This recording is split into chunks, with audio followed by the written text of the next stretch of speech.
आमे आज सुवर्णपुर डुमाल परिषद आज आमर जो डुमरीपाली ब्लॉक रो पूर्वतन सरपंच बल्लभ खेती को निर्मम भाव हत्या करिचन जो आमर पुलिस प्रशासन बा कौन जिनस जेन पब्लिक रे हवा हो जमी बाड़ी संपत्ति बोलछन सेटा चुछा कथा किंतु वर्तमान आमे डुमाल परिषद ओडिशा एवं सुवर्णपुर जिला कमिटी तदंत करी बा अनुभव कलु जे इता को बल्लभ खेती को राजनीति स्तर में मूल उत्पादन करदे आम राजनीति ठीक भाव में परिचालना हो बोली मन करी योजनाबद्ध भाव में किछि गोष्ठी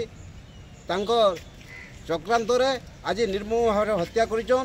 तेणुक आम जिला पुलिस प्रशासन को अनुरोध कर मोबाइल फोन सब ट्रैकिंग करा जाऊ एवं कॉल रेकर्ड ट्रैकिंग करा जाऊ क्राइम ब्रांच द्वारा तदंत करा जाऊ। जदि क्राइम ब्रांच द्वारा तदंत करा न जाए डुमाल परिषद सुवर्णपुर कला बेच धारण करी सोनपुर जिला पुलिस प्रशासन ऑफिस आगे धारणा देव एवं सारा जिल्ला रे आमे प्रत्येक थाना रे हंगर स्ट्राइक करमु।